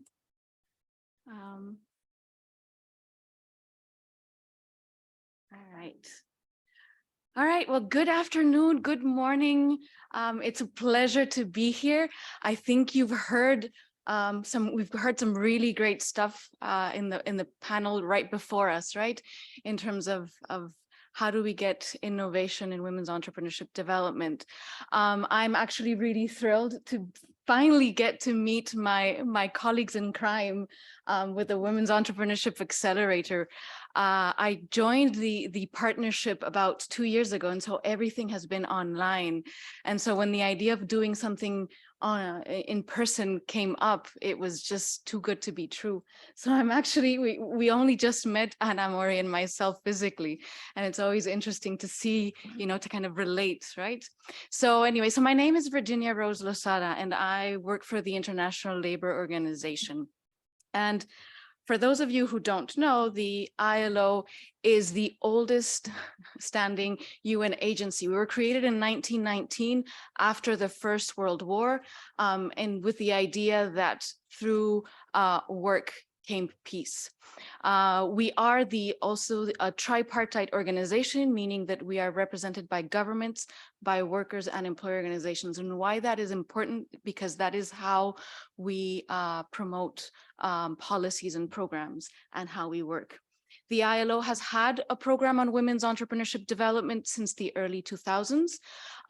We were given a mandate by our governing body, and we are given the mandate of on 3 levels: on creating the enabling environment for women's entrepreneurship development, on building the capacity of our constituents and other service providers to support women's entrepreneurship development, and then finally to develop and create tools and approaches that support women's entrepreneurship development. Now, you would have heard in the last video, that was my director of the department, that was my boss, talking to you about the ILO's framework conditions for women's entrepreneurship development. And so that framework condition, we have been fine-tuning over the last 15 years, and it's been a collaboration with several UN agencies and also the African Development Bank. Now, the framework conditions, what we try to have is a picture of the situation of women's entrepreneurship development in a country. And that allows us as the ILO to understand the situation, but even more importantly, our constituents and service providers. And so what does the framework conditions look at? First of all, it looks at the legal and regulatory framework. Second of all, it looks at the effective policy and leadership within women's entrepreneurship development. What does that mean? That means, as we all know, in women's entrepreneurship development, you know, this falls across so many ministries, right? We talk about the Ministry of Industry, of Economy, Women's Affairs, and it depends on in the country who is the lead, that it's actually how we approach a lot women's entrepreneurship development. So we try and we look and see at the country level, what is that exactly? What is that coordination? And then we look at things that are very dear to our hearts, and I think many of us work on, which is that access to gender sensitive financial services and the non-financial or the business development services. So what is the kind of trainings and the kind of supports that are given to women's entrepreneurship? And then we look at the access to markets and technology. And this is here where today's session, you know, makes a lot of sense. And we look at how women are accessing the use of technology, but also what kind of use of technology they're making. And what we see often also is how the service providers themselves make use of technology. And what we've been finding, for example, in recent research we've been carrying out is that very, very rarely, if to say never, do the service providers actually think of what are the technologies that the women themselves are using to adapt their technologies when they go digital. So there you see that there's another gap in terms of how we're reaching out to women entrepreneurs. And the last one is something that is very dear to the ILO's heart. As I said, we are a tripartite organization where social dialogue is really in our blood. And so looking at the representation of women entrepreneurs and their participation in policy dialogue is key aspect to support women's entrepreneurship development. How do we do that? And I'm just going to very quickly say and this is something that is also very dear to our hearts, is that we conduct desk research as usual. We will do key informant interviews with key stakeholders, but then we will also, and that was something that grew with us as time went by, hearing directly from the women. We can paint a beautiful picture, but then how is it being lived and experienced by the women entrepreneurs was key to us. And so we took that on to make those assessments. Now, very quickly, I'm not going to go into much detail, but those assessments, we do something that is very visual. Why do we do something very visual? Because it's a way of igniting change, right? When you see something, and I'll show you what we mean by very visual, those kinds of diagrams, and you can kind of see where, in what sectors and what conditions and subconditions our countries maybe not developed enough, or they haven't done enough, or there's still things to improve on. And then from there, that really triggers a discussion around what can we do in terms of changes. And here it's besides how we undertake the studies, it's that we make sure that in our wet assessments, we have a working group that follows that. And that working group is comprised of members of our constituents, so members of government, of the employers, of women entrepreneurs associations, of service providers, of academia. And they're the ones who are going to make sure that what we are finding makes sense, but then also they are ultimately responsible, right, for making any possible action plans that can be delivered. And so that is what we do within the ILO in terms of women's entrepreneurship development at that level. Now, within the Women's Entrepreneurship Accelerator partnership that brings us here today, what we've been doing have been two things. First of all, we've been developing more research, so undertaking a wet assessment in a specific country, and that was Mexico. And what we wanted to do in Mexico was try to see how we could adapt this methodology within specific sectors. And there we went into the sectors of industry and commerce. And it was also the first time we were doing a wet assessment in times of COVID. So it was the first time that we were able to get some indication of what was the impact of COVID during that time, for the women entrepreneurs. And that was the first area, right? So it was gathering that information. But then we also did work in Brazil, and that was at a different level. That was once you have a wet assessment, or once you have information, you understand the situation, what can we do with partners to trigger change? And I think Pamela was saying something along those lines, right? Of you can have it, but how do you make change? And there we were testing different possibilities of getting that momentum within a state. It was actually done a wet assessment within Mato Grosso, and it was to see how we could mobilize the actors in the ecosystem. And so there we were testing things like doing capacity building. We were doing national campaigns to change perspectives around women entrepreneurs. But it was also in terms of getting the employer organizations to take on the role of women entrepreneurship development, being there at the forefront. And the Brazilian work that we did also brought, we were able to kind of move it up to the regional level. By that, we mean we brought in employer organizations and women entrepreneurs associations from other countries in Latin America, namely Costa Rica, Chile, Uruguay, and they shared their results on the wet assessments and their paths to improving their the conditions for women's entrepreneurship development. And so by pushing that agenda at a regional level, we're also adding additional, let me say, pressure points to support that change at the policy level in women's entrepreneurship development. So that has been the work that we've been doing in the last year with the support of women's entrepreneurship, the Women's Entrepreneurship Accelerator. Now, what we want to do moving forward, what we want to do is to continue building on these achievements.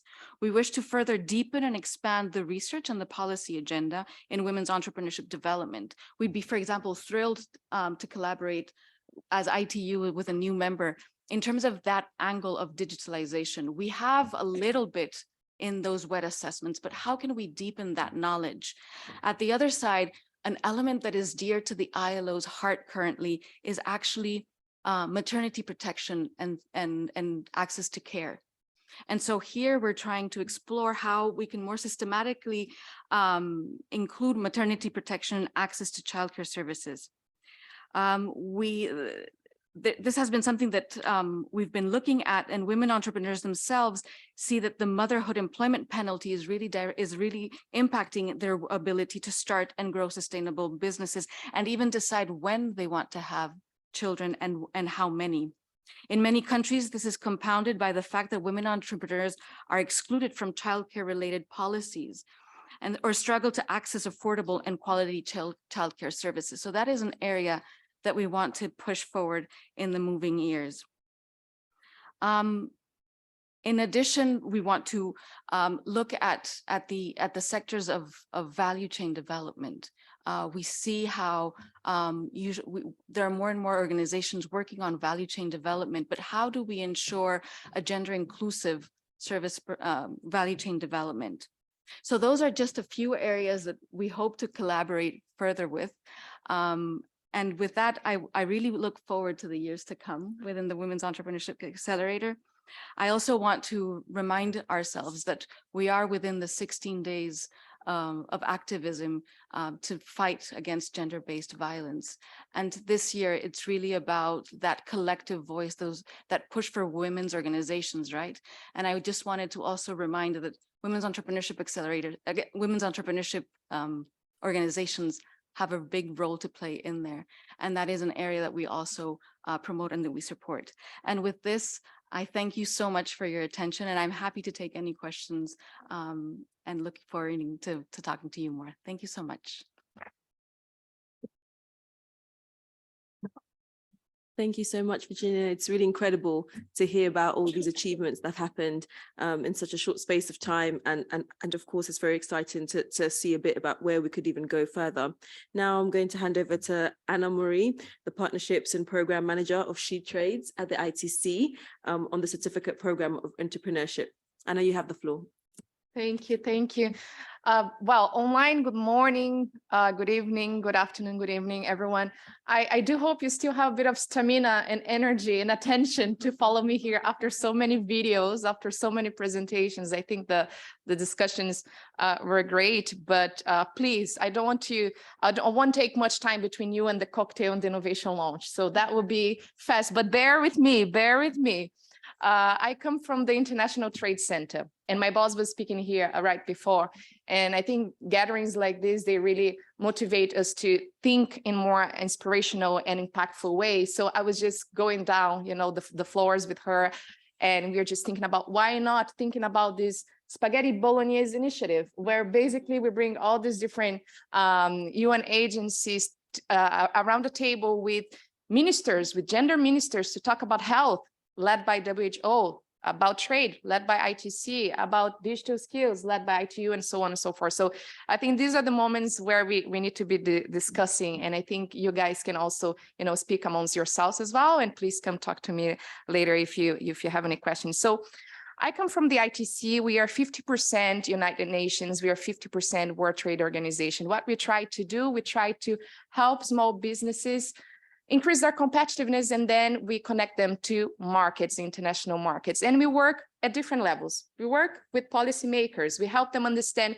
how to mainstream gender at their national policies, but also at the regional level. We help women's business associations to have a voice, to, you know, provide policy recommendations to the FCFTA regulators and policymakers right now. And we also work at the WTO by, you know, animating those discussions around trade and gender. But we also work with the ecosystem on the ground, what we call chambers of commerce, business support organizations, women's business associations, because they have amazing products and services. I think my executive director was saying that we need to work with organizations on the ground that know the reality on the ground. But what we do at ITC, we help them understand the needs of women-led businesses, of women entrepreneurs. They need to have tailored services and products for women entrepreneurs. And then, of course, we also work directly with the women-led businesses, women entrepreneurs, women-led cooperatives. And this is the bread and butter of what ITC does. Capacity building on packaging, standards, quality. If they're in the coffee sector, we help them understand how to calculate their production cost and so on. So this is what we do. And on the other side of the coin, we also work with market players. I'm talking about the likes of Google. I'm talking about the likes of Olam, Nestle. So they understand the importance of sourcing from women entrepreneurs. So this is basically what we do. Next, colleagues. Okay, and I was talking about policy, and I don't know if there are some representatives of missions here. I don't know your backgrounds, but policy is very important, you know, and under the systematic change that I think our colleague from UNDP, Adi, was saying, right? So we launched this tool, which is quite well known, called She Trades Outlook. And the idea here is to provide a landscape on how a country is doing in terms of supporting women to trade. So we analyze fresh data. So 80% of the data that is available on this tool, on She Trades Outlook, you can Google, is new. So you'll not find anywhere else. So we have analyzed the data across 6 different dimensions. So we analyze how a country is doing in terms of trade policy and how is supporting women under trade policy. How is the business environment for women to trade? The 3rd dimension is how is the legal and regulatory framework? Are there barriers for women to trade that are literally written on the law? Number 4, are there any programs that are supporting women to have better skills to trade? Number 5, are the governments actually creating programs on access to finance? And number 6, how is work in society? So I really invite you to check that out. Next, please. Okay, and then as you might know, we are a UN agency, right? So we do have these big projects, sector specific in IT, textiles and garments and so on in different countries, in Sierra Leone, going to Kenya or in Vietnam and so on. But what we realize is that we as ITC UN, we have a lot of support in working in least developed countries or developing countries that are priority for the United Nations. But the world is much bigger than that as well, right? So we have created what we call our gender hubs, our She Trades hubs. And these are basically countries that come to us and say, look, Anna, we want to localize what She Trades, what your gender unit is doing at the country level. So we have launched 12 different hubs, and these are the countries that you can see on the screen. So if you come from any of these geographies, we have teams on the ground. These are led by ministries of trade or by chambers of commerce, basically getting our methodology in terms of training, building the competitiveness of women entrepreneurs, and then linking them to market opportunities and so on, e-commerce, etc. And you can get to know more or even invite your networks of SMEs to be part of this. So this was the way that we found to make sure that our work is really global. And we do not fund these funds. These are these hubs. These are self-funded institutions, localized. We just provide the methodology and the know-how. Yeah, next. And as we are speaking and we are here at the ITU, so I must talk about digital, right? But no, but we know that, of course, as Pamela said, you know, the SMEs that were online, they had much higher chances to survive than the ones that are just trading offline. And we know this for many, many years. So we launched shetrades.com, is our one-stop shop platform. What we do, we help women entrepreneurs to have a place to make their businesses visible to the market, right? E-commerce is very good, but some small businesses or self-employed women, they don't have the skills to run a website.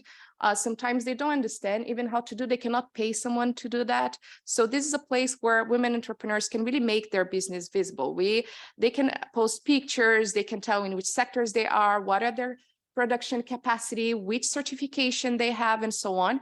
And then buyers that hopefully know about the importance of supply diversity, for example, they can go there and they can try to find potential women suppliers to diversify their supplier databases.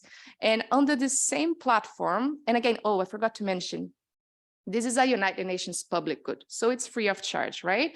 And under the same platform, we have our virtual learning academy, and we literally got our more than 15 years of knowledge working with SMEs, and we have 100 courses right now. It could be, you can take them on desktop or on your phones, because we realize that women entrepreneurs, they are busy trying to survive, right? So they don't have sometimes 2 weeks, 1 month to be able to take in a course on Coursera, for example. So you may find those courses online there on global value chains, design a strategy for success, but there are different versions of gamified courses that are adapted to the realities of entrepreneurs. So there are some that you can take on the phone before going to bed.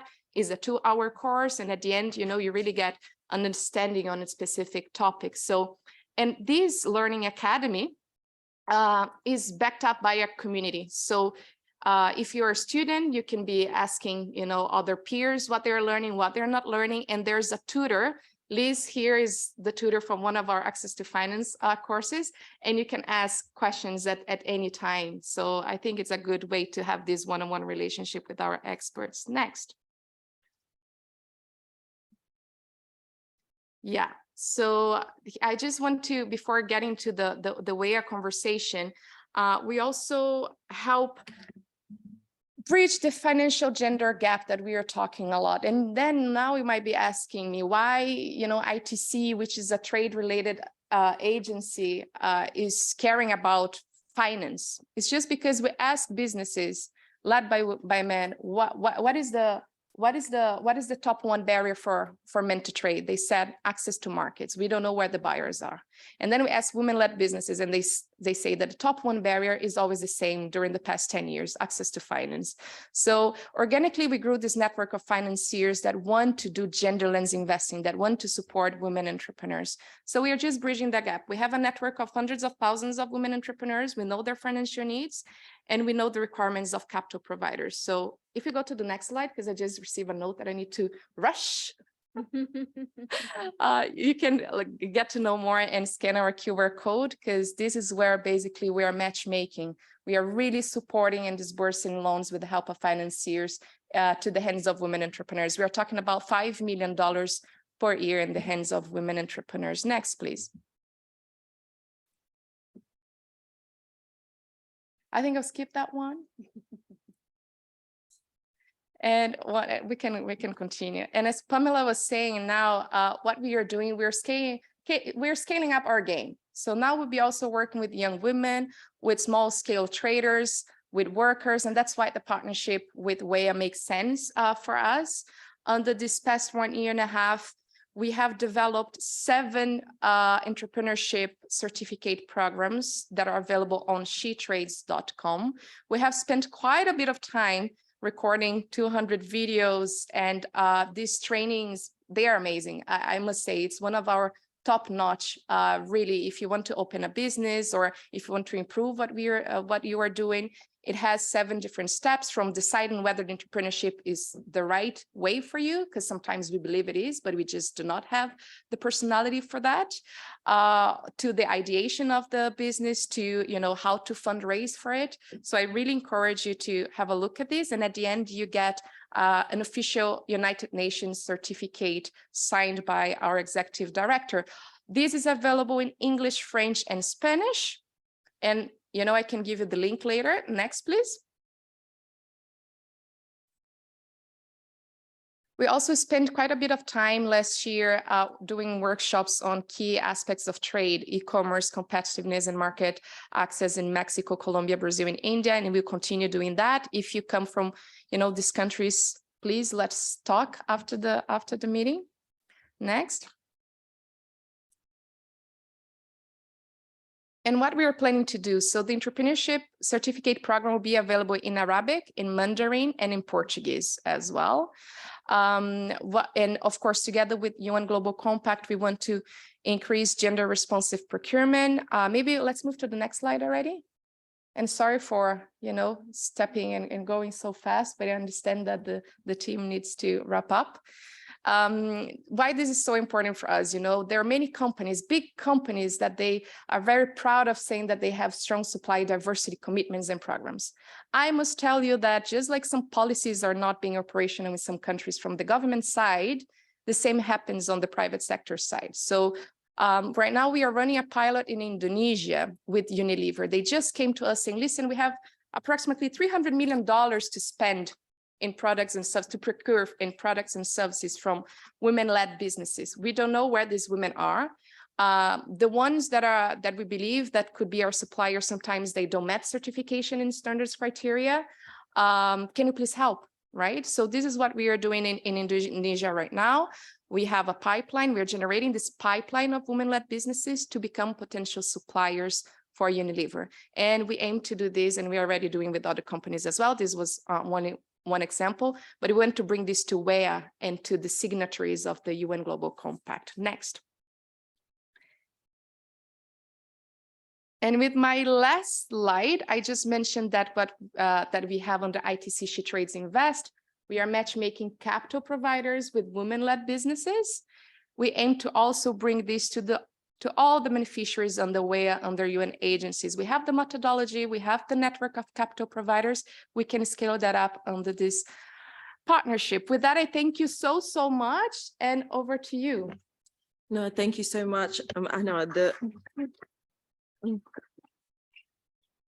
Thank you so much. The work that you shared, especially on the entrepreneurship certificate program, sounds extremely interesting. I can't wait to share it with the amazing young entrepreneurs that we have in our Generation Connect program here at the ITU. I think next we have online joining us live, Joyce Lee from the UN Global Compact to share with us. Joyce Lee, are you here with us? If so, the floor is yours. I am. Thank you so much. And good morning, good afternoon, and evening to everyone online and in person. I'm happy to be here today. My name is Jocelyn Chu, and I work at UN Women. I'm happy to be here today to celebrate WEA's 3rd anniversary. So first, I'll start off by just thanking Mary Kay for their support of WEA. We've been able to do great work together thus far, and we are very much looking forward to our continued successful cooperation, along with our partners whom you've heard speak today, UNDP, ILO, ITC, ITU, and UNGC. So on that note, and I know we are running a bit behind and you've been listening to speakers for a while now, I'll just be really quick today and highlight the work that UN Women has done on gender responsive procurement. And this is something that my colleague Anna Mori touched upon as well. So gender responsive procurement is a key strategy that really takes a holistic and systems approach to advance women's economic empowerment. So for those unfamiliar with the term, it means sourcing from women-owned and women-led enterprises, as well as gender-responsive businesses. So in other words, gender-responsive procurement leverages the buying power of governments, companies, and other organizations for gender equality. And this is important because globally, about 1 in 3 businesses are owned by women, but women only win an estimated 1% of the procurement spend of large corporations. Now, recognizing this huge potential in procurement, we created a few products to promote gender responsive procurement in contribution to WEA. So first, UN Women created an advocacy tool that highlights the business case for gender responsive procurement, and it's called Procurement's Strategic Value, Why Gender Responsive Procurement Makes Business Sense. And I'll be happy to share the link to this after my remarks.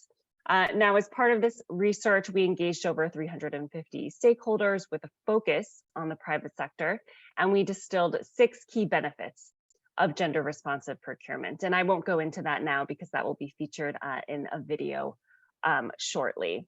The publication also features case studies on what companies are doing and what they're seeing as a result of more inclusive procurement practices. And so to pique your interest a little bit today and to highlight the report, I'll just give an example now of Gulf African Bank. And they found that before taking on GRP, their women's banking segment wasn't profitable.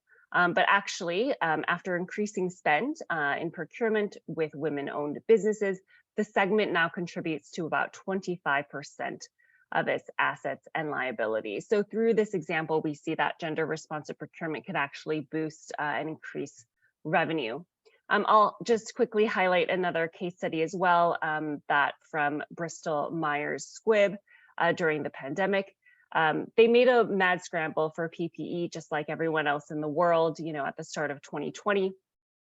And in the end, it was actually their efforts in supplier diversity that allowed them to find the PPE necessary, so the personal protective equipment necessary to continue their operations in the first half of that year. Now, a second product on gender responsive procurement I'll highlight today is a toolkit by the UN Global Compact in collaboration with us here at UN Women, called Applying a Gender Lens to Sustainable Procurement. And this toolkit is based on the report Procurement Strategic Value that I just highlighted. The toolkit is a new practical guide on how to support the private sector in advancing gender equality and promoting non-discrimination through their procurement decisions. And we'd be happy to share that link with you as well later. And then a final product that I'd like to share with you all today is by UNGC Global Compact, again in collaboration with UN Women and WEA. And it's a video highlighting gender responsive procurement, and we're delighted to share that with you today. So thank you everyone for your attention, and now over to the video.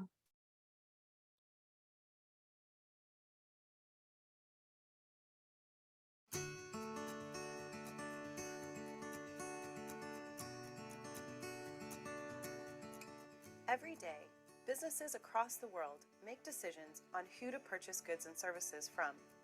What if those companies use their purchasing power to advance gender equality through gender-responsive procurement? Gender-responsive procurement, or GRP, means sourcing from women-owned businesses as well as from gender-responsive businesses.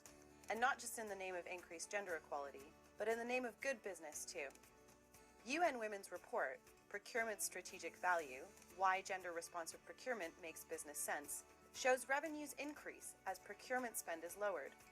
Brand reputation can be enhanced at the same time as increasing innovation and adaptability, lowering risk, and improving service delivery. Finally, GRP can advance economic development and inclusive growth for all. Sustainable Development Goal 5 calls for all stakeholders, including business, to work collectively to remove barriers to women's empowerment and achieve gender equality by 2030. So, if you're in charge of procurement, you could ask these simple questions. Are my suppliers committed to gender equality? Have they signed the Women's Empowerment Principles founded by the UN Global Compact and UN Women? Do they have policies and practices in place to address sexual harassment and gender-based violence? Do women workers face pregnancy and/or maternity discrimination? Is there a gender pay gap?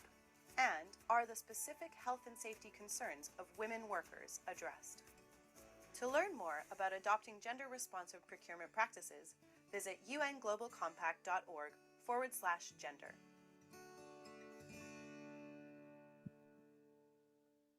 Thank you so much to Joycelyn for that video. And I really apologize for having to cut the time short. I'm sure we all would love to hear more. And that's why I highly encourage everyone, when we get to go out to the cocktail soon, please let's continue these conversations. I think it's impossible to condense all the amazing work that we're doing on women in entrepreneurship into 10 minutes. So please let's keep the conversation going during the cocktail and even beyond, so that we can continue to collaborate and not work in silos, as was said by an earlier speaker. So now is our third and final session for today, and it's an exciting announcement from us at the ITU to the WEA community, and we hope you will all help us promote this exciting challenge in the next few weeks. So for this, I'm going to invite my wonderful colleague, Victoria Masso from the Digital Innovation Ecosystem team. So come over, Victoria. Yeah. Yes, why not? Absolutely. And we'll hand over to you. And again, thank you so much, Virginia. Thank you so much to Anna and Joycelyn online. Yes.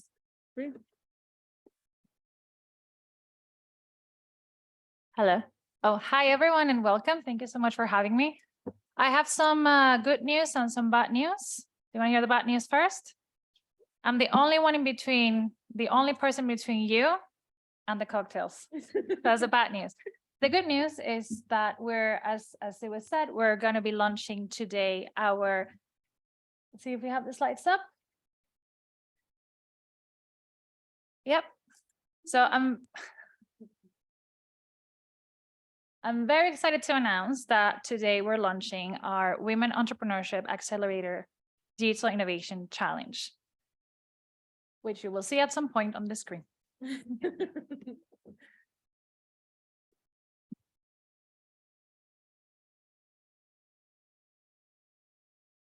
Okay, so I'll just start talking a little bit about it. This challenge is in collaboration with the Women Entrepreneurship Accelerator and the organizations, as well as with Mary Kay and ITU, work with ITU. And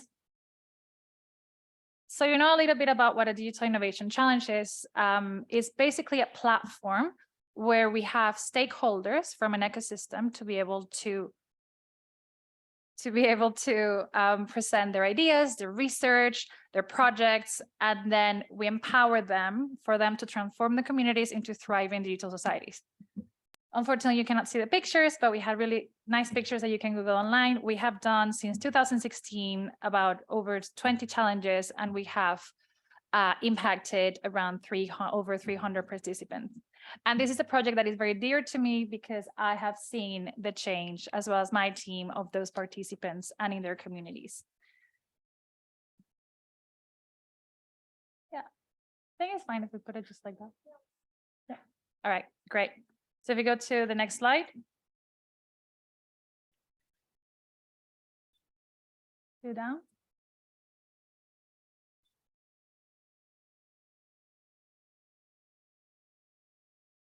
Down now. So I already told you all of this. There. Okay. The objective of this challenge specifically is to build private and inclusive digital innovation ecosystems that empower women entrepreneurs. That's why we're here today. And so we are supporting digital innovations from women-owned companies, initiatives that have at least one female founder. And then that as well, they're working towards achieving the Sustainable Development Goals. Next one. I'm not going to go into a lot of detail in this part because we already talked about this throughout the day, and it was very, very well presented. But as you know, entrepreneurship is a male-dominated industry. And women, depending on where you are, they still face legal, financial, and market inequalities. This has been covered very, very thoroughly. But also it has been covered very thoroughly that women entrepreneurs do contribute to economic growth and poverty reduction worldwide. And we need women to be on the table discussing when technologies are being created, when digital innovations are being created. So for us and this challenge, it is crucial for us to maximize the impact that women entrepreneurship have and be able to foster those digital ecosystems that are equal, that are gender equal. So what happens with this? The winners of the challenge get to have an award, and this award doesn't happen by chance. The award is meant to be able to help those initiatives, those organizations to develop their proposals, their projects, and we provide them with capacity building training in the form of a bootcamp. They also have access to a mentorship scheme and access to a network of change makers where other previous winners are, as well as policymakers, private sector, various different change makers. And also they will be published in a best practice report, and they will have the possibility to attend to the 67th session of the Commission on the Status of Women. And like I said, this award is not by chance. We focus on being able to help those initiatives to be sustainable. As we said various times, innovation is a systems issue. And so what we do is that we train them and we give them a set of tools to be able to deal with the uncertainty that comes from balancing act that come from assessing, is this the right opportunity? Is my ecosystem supporting me? Do I have a thriving ecosystem? Do I have the right resources? And do I have the right team? And being able to manage those three things allows them to have a sustainable initiative. And that's the way that we support them throughout the challenge. If you go to the next one, practically, how does this look like? Well, today the website is up, so please do share it with your network, your teams, and invite women or organizations and projects that at least have one female founder in the leadership team to apply. And then the applications are going to be closing on the 20th of January. And so there will be a pre-selection of initiatives that will go then to a pitch competition, and we will select the winners. These winners then are going to go through a capacity building bootcamp, which is where we give them the tools that will allow them to assess their initiative and be able to think about it differently. because that's what we need to do. We need to think differently, to do things differently. And then they'll be supported afterwards with a mentorship program. They'll be matched with a mentor that will support them to achieve their goals, to later then go to having a best practice report published. And afterwards, they graduate and become part of the alumni. All of this is supported, all of this body is supported by what we call the Digital Innovation Ecosystem Network, which is they become part of it. And in there, like I mentioned, they find various change makers, and they have been great connections that have been happened through that. And I want to make it a bit more tangible, show you a video of a few of our female previous winners, female funders, talking a little bit, it's very, very short, about their experience.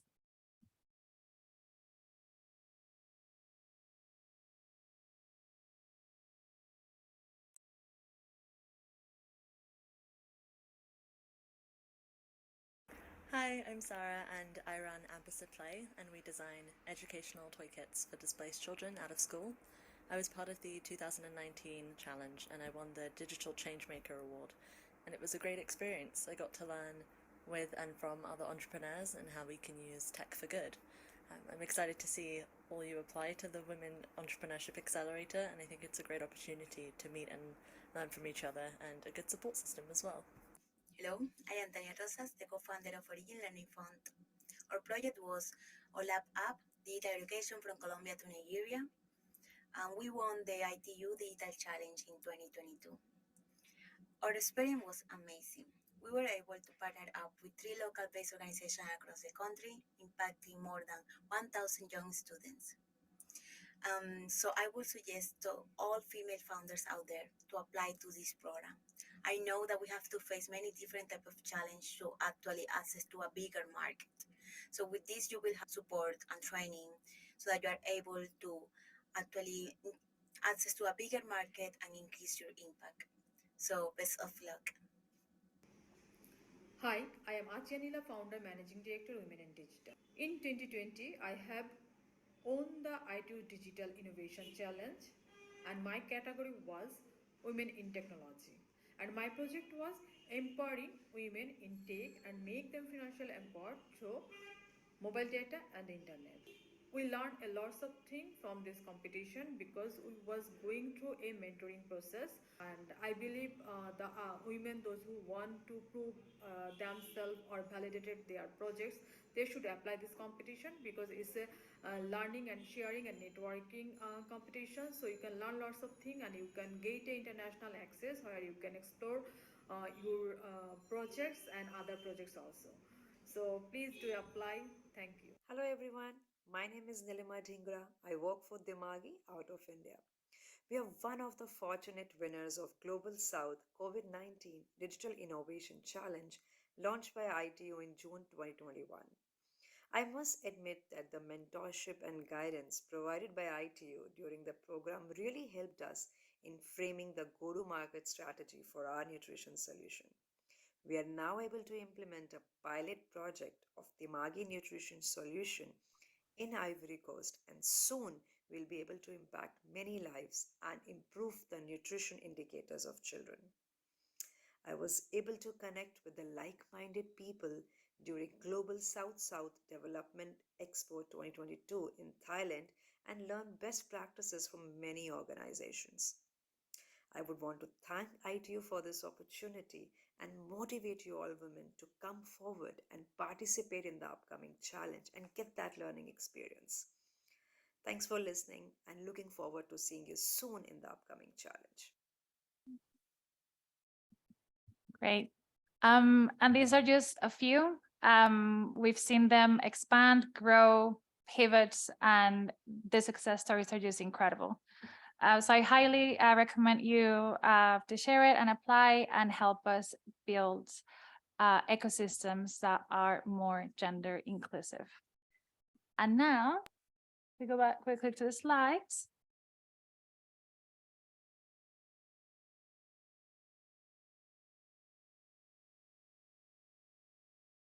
Yeah, I'll give my colleague Jacqueline the floor.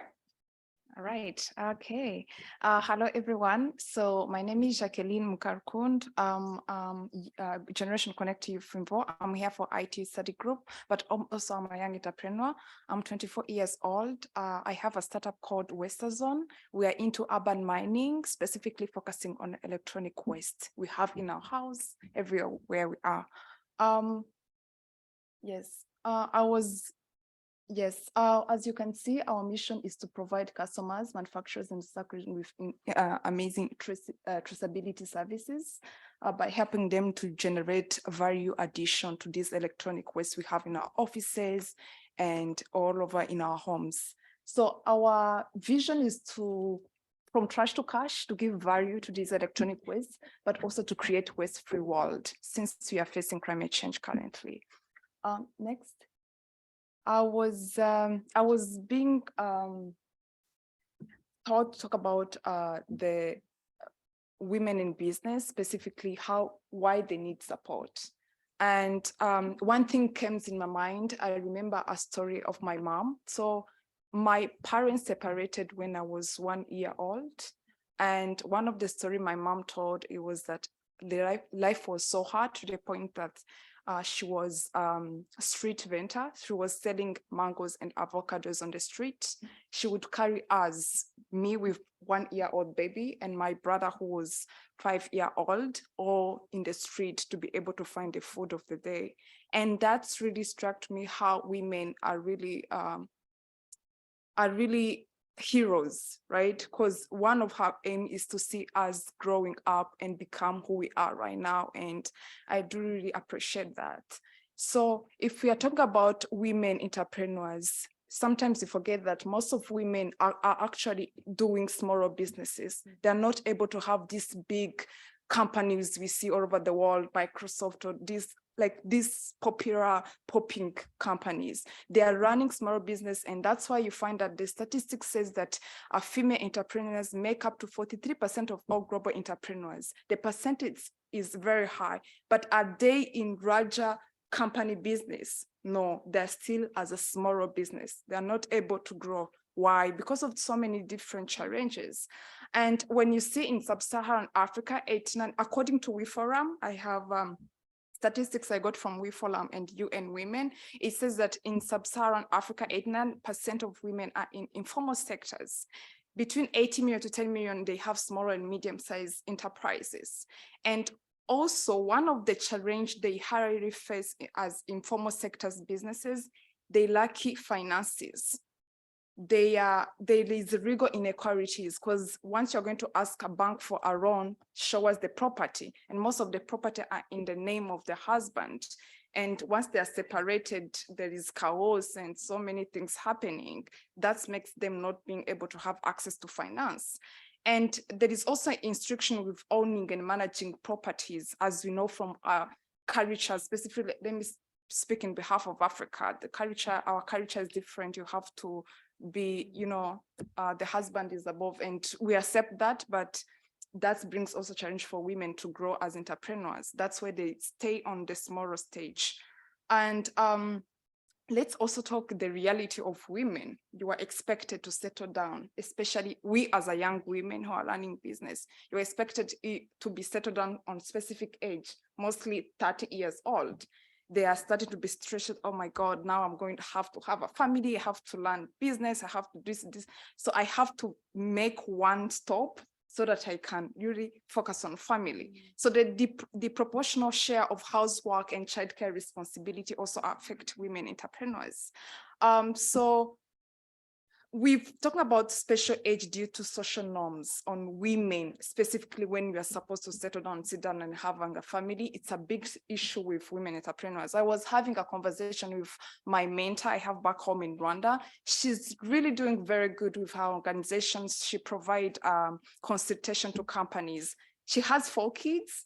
She's really had good education, but up to now, she was talking to me how she was facing mental health issues due to, they were asking her, when are you going to have a 5th kid? And she was like, I already have 4 kids and I'm trying to manage my business. So how am I going to handle this?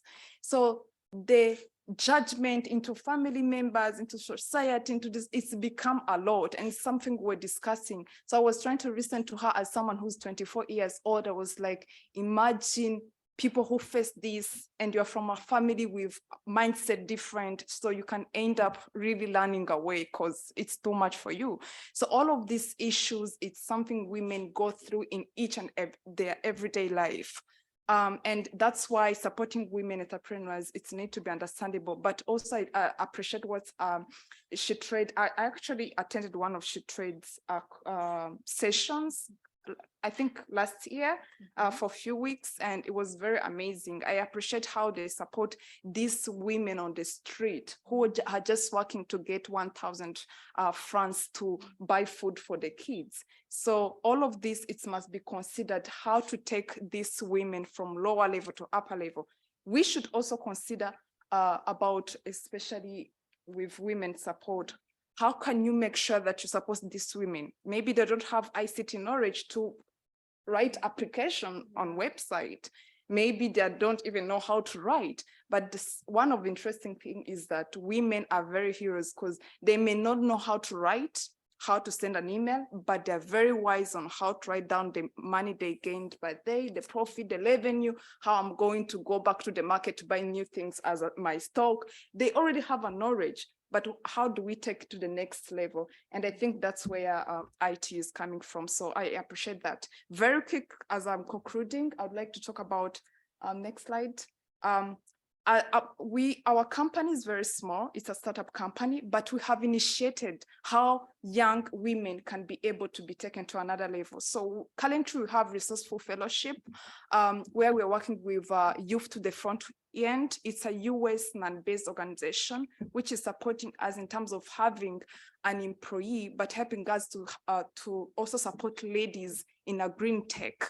Because what we do, we are into green tech technology. So all of these women are graduated from Rwanda Coding Academy. They're into engineering, software, computer science, and they are working with us on the projects we have to be able to take it to the next level. So involving many women and having an experience for the next level is what we are aiming. And I hope we as a young people, we have this chance, but also our mothers who are still in the business, they also have a chance to grow to where they are. Yes, thank you.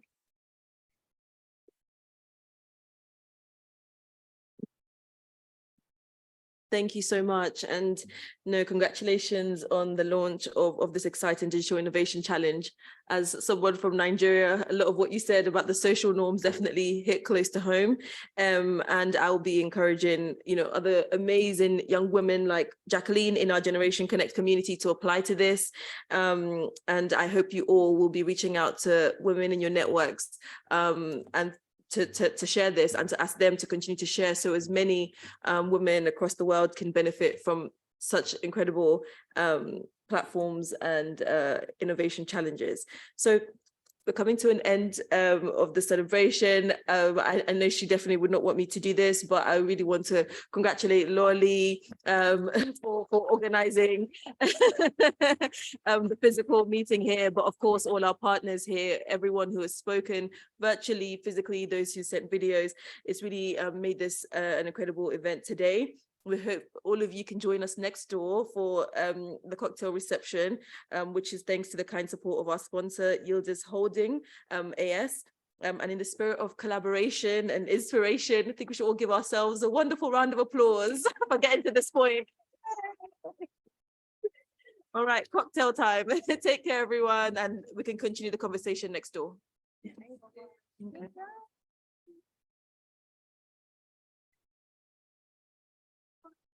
Thank you. Thank you. You are very awesome. Thank you. That's at the top, the extra color. Thank you so much. I appreciate it. So it's like, them to, Yeah, they look like they're red, so they needed something. yeah, they need to rest. They needed rush. I hope we use the time very well. I think it did some kind of funny, so you did good. Well, Thank you so much for having me. oh, thank you. Yes. And I'm So live. yes, I will. We also encourage